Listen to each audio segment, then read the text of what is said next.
Chapter 6. More Troubles. The children were the first to notice the policeman. "Look, Papa," said Bill, "there's a policeman at the back door. Is he going to arrest you?" "Gook," said Captain Cook, walking with dignity to the door and trying to poke his beak through the screen.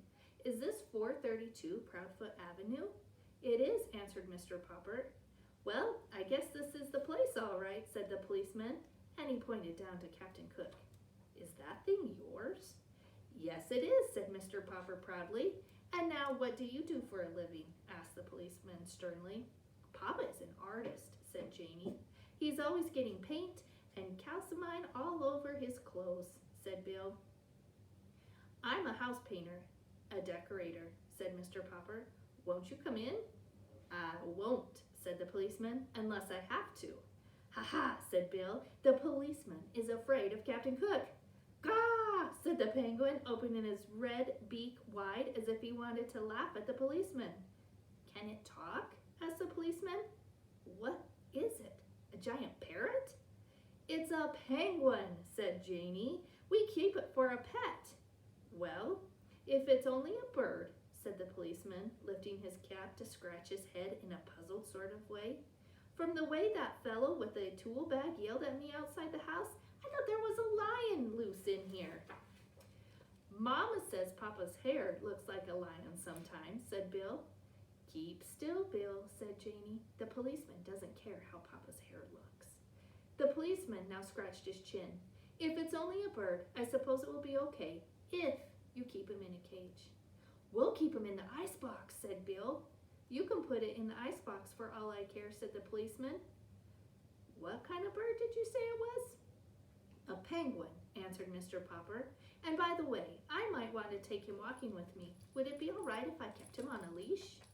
"I'll tell you," said the policeman. "Honestly, I don't know what the municipal ordinance about penguins is. With or without a leash, on the public streets, I'll ask my sergeant." "Maybe I ought to get a license for him," suggested Mr. Popper. "It's certainly big enough for a license," said the policeman. "I'll tell you what to do. You call up the city hall and ask them what the ruling about penguins is. And good luck to you, Popper. He's kind of a cute little fellow at that. Looks almost human. Good day to you, Popper, and good day to you, Mr. Penguin." When Mr. Popper telephoned the city hall to see about a license for Captain Cook, the penguin did his best to disconnect the telephone by biting the green cord. Perhaps he thought it was some new kind of eel. But just then Mrs. Popper came back from the market, opened a can of shrimp so that Mr. Popper was soon left alone with the telephone. Even so, he found it was not so easy to learn whether or not he must get a license for his strange pet. Every time he would explain what he wanted, he would be told to wait a minute. And much later, a new voice would ask him what he wanted. This went on for a considerable time. At least, a new voice seemed to take a little interest in the case. Pleased with this friendly voice, Mr. Popper began again to tell all about Captain Cook. "Is he an army captain, a police captain, or a navy captain?" "He is not," said Mr. Popper. "He's a penguin." "Will you repeat that, please?" said the voice. Mr. Popper repeated it. The voice suggested that perhaps he had better spell it. P-E-N-G-U-I-N,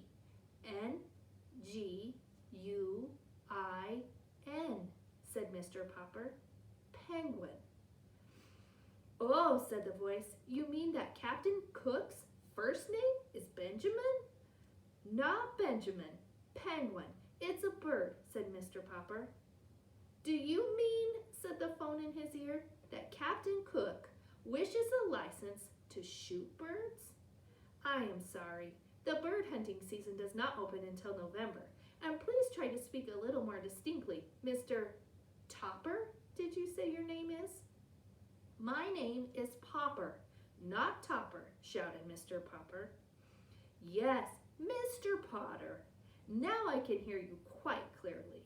"Then listen," roared Mr. Popper, now completely outraged. "If you folks at the city hall don't even know what penguins are, I guess you don't have any rule saying they have to be licensed. I will do without a license for Captain Cook." "Just a minute, Mr. Popwell. Our own Mr. Treadbottom of the Bureau of Navigation of Lakes, Rivers, Ponds, and Streams has just come in. I will let you speak to him personally. Perhaps he knows this Benjamin Cook of yours." In a moment, a new voice was speaking to Mr. Popper. "Good morning. This is the Automobile License Bureau. Did you have this same car last year? And if so, what is the license number?" Mr. Popper had been switched over to the county building. He decided to hang